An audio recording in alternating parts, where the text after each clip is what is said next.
Namuha na ta sa ilabay na to ng mga MR, especially itong sa week 14. And then, sa week 15, nagsugod sa unang Korinto, may zone. O pero nagpadayan niya punta sa unang Korinto. O din sa book of 1 Corinthians, even the 2 Corinthians, may zone.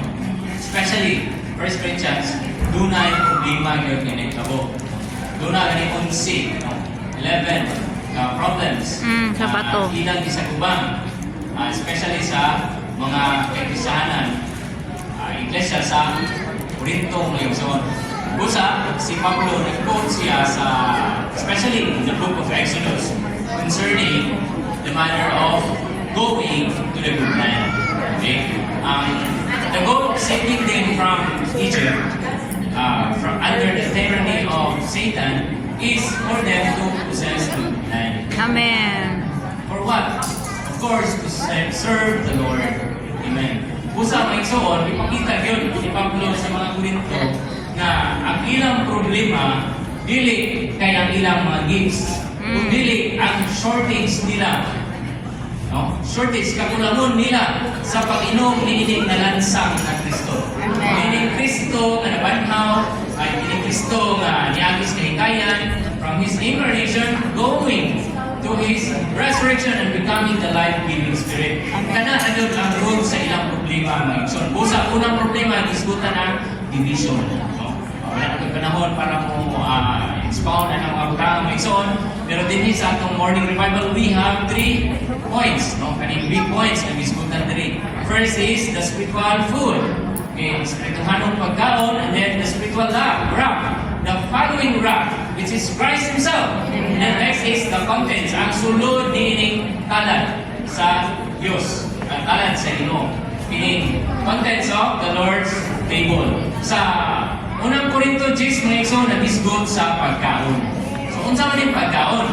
Kining pagkauna, mga igsoon, it is mysterious because it pertains to manna. And this manna is Christ. No? Kining mana, kining pagkaon nila, si Kristo ni nga mousab sa ilang jita, sa ilang diet. Ano man? Because Egypt constitute them with the elements of it. Ang tanan nga naa sa Ehipto, gikan sa karne hangtod sa lamas, naa sa ilang biing. And that is the very hard thing for the Lord to repudiate, mga igsoon, or to change, mga igsoon. Busa ang sa ibaton. The people needs to be reconstituted with another diet. And what is that diet? That is Christ. So ay hata makita ng igsoon, the lamb is not the goal. Katong Paskwa ba? The lamb is not the goal. That is the initiation for them to be delivered out from Egypt. Pag-abot sa wilderness, pag-abot sa kalingawan na sila ito, they were supplied by the Lord. Amen. But that is not the goal. Yes. Okay? Dili pagyapon, katong rock, water, katong mana, that is not the goal. Di padayon pagin sila na naundang ang mana pag-supply. Until when? Until the rich, mga igsoon. Kato na yung linya na yun, pasulod na yun sila sa good land. 40 years, mga igsoon. Gisupplyan sila na. So, buot pasabot na yung mga igsoon, dili yun tang undang o kaon na ni mana until dili na ito ma-reach ang mayong yuta. What is the goal? The goal is the good land. Because good land, it typifies the all-inclusive Christ. Kung ato nabasa ng book of all-inclusive Christ, ang goal pag ginanang may soon, dili pag ito makasunod lang. Kundi ma-enjoy nila ang produce of the good land. Ang produce sa land. Ang man, that this land is rich in its spaciousness, Amen. in its richness, ay ang soil. Para unsa? To become or to have the fullness. Okay? Kung na to, ang richness, kung dili na-enjoy, wala fullness, mga enjoy.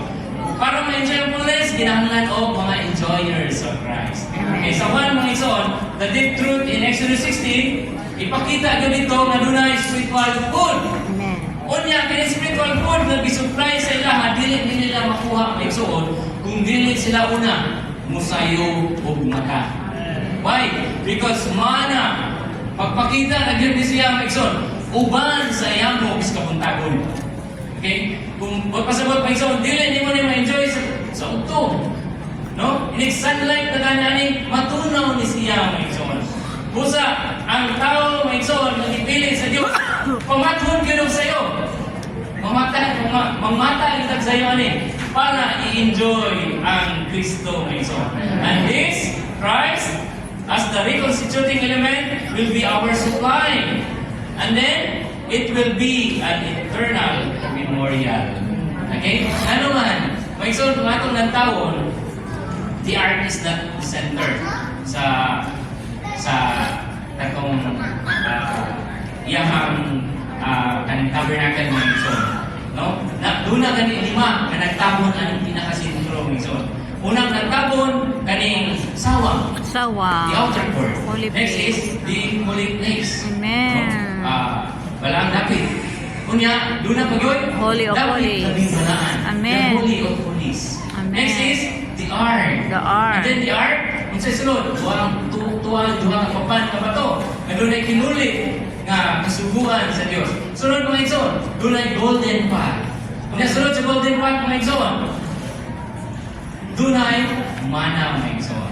At pasabot kining mana nga si Kristo mga igsoon, doon ay Diyos doon nga elemento o kinaiya mga igsoon.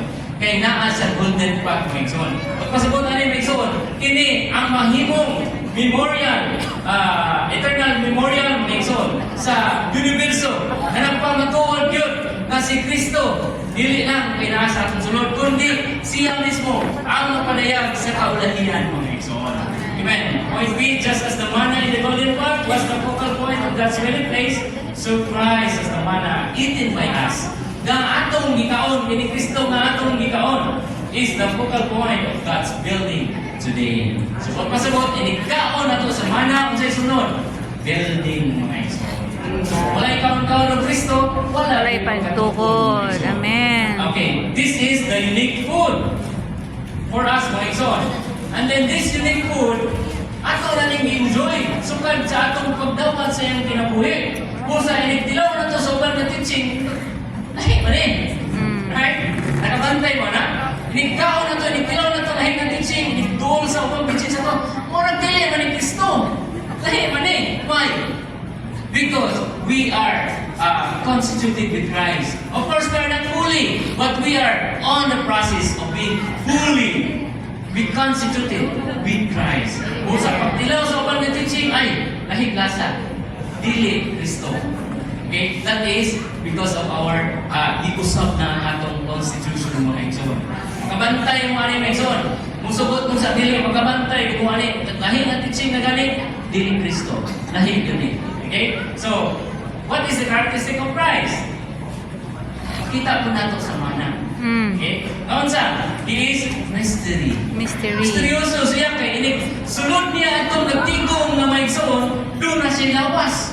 Pero wala siya, yung sulod doon diatrihan ng puntahan. Pero naingan siya, espiritu, wala yung lawas, wala yung unod.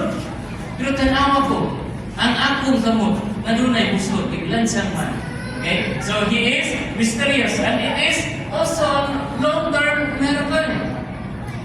Dugay kayo sa suplayan ng igsoon, aron yun ang ilang tibok bahin. Mag-constitute yun, maumulan, ma-change yun sila. Pisag ang ilang fiber sa ilang being, mahimong Kristo o Kristo na yun.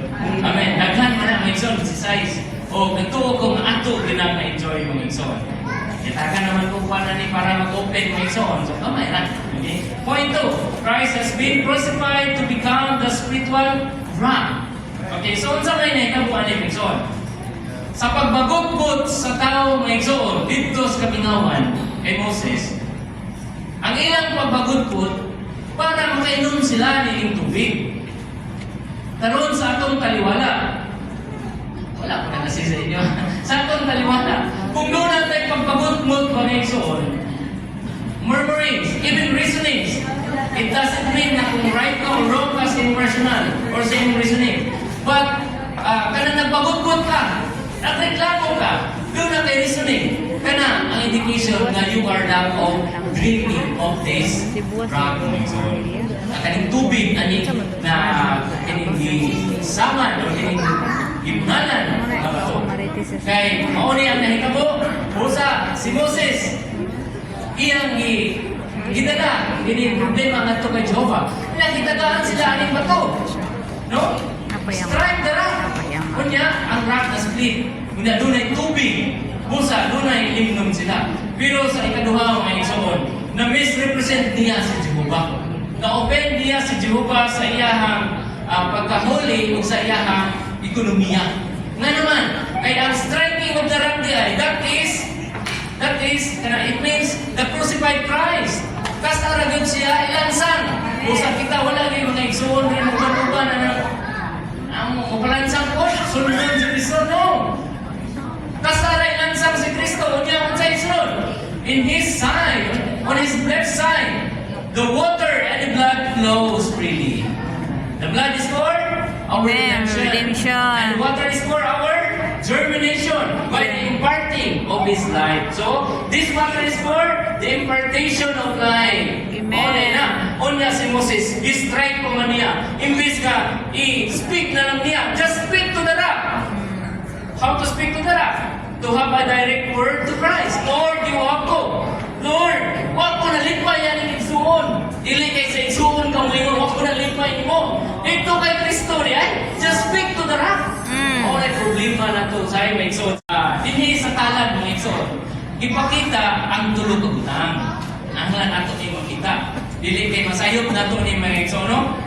Unang ipakita ni, pakita man nato nga ang dugo, which is the wine in the cup, o ang tinapay ng igsoon, which is signifies the body of Christ, na bulag.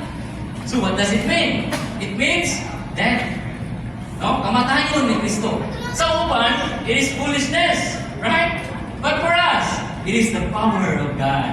Amen. Right? So kanang pagbulag, kanang dugo niya, o kanang labas ni Son, it is tungod din sa iyang kamatayon. Pero ingon nga Diyos, dili siya makamatun ng dugo.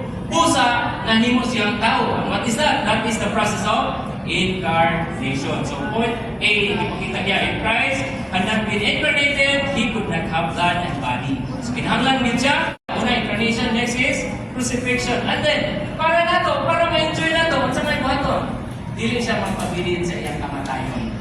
Next is, in His resurrection, He could give Himself as food to us. Na atong kaunon, ingon nga tinapay, o atong imnon, ingon nga supply sa kinabuhi nato, pinaagya ng wine in the cup. Pero ang sentro na may son, ang wine. Okay, but the cup, because it is the cup of blessing for us. Amen. Okay, the Lord Jesus took bread and blessed it. And He broke it and gave it to His disciples and said, take it, this is my body. Okay, sa point B, the emphasis is on the remembrance of Him na. Marinig ka ba? Naganina may son. Tulong kabutang lang. To declare the Lord's death, that is, in His first coming. Ang goal is, para mamatay siya. In His second coming, kanang He comes, the goal is the kingdom. Asa makita? Matthew 26, 29. I shall by no means drink of this product of wine from now on until the day when I drink it new with you in the kingdom of my Father. So in between na kanang until. Until means the church bridges the gap between His first coming and the second coming by eating and drinking. So both pasabot, do not abandon our assembling together. Because in our assembling together, nagkaon ta o nag-enjoy ta ang Lord's table of Lord's Supper, mga igsoon.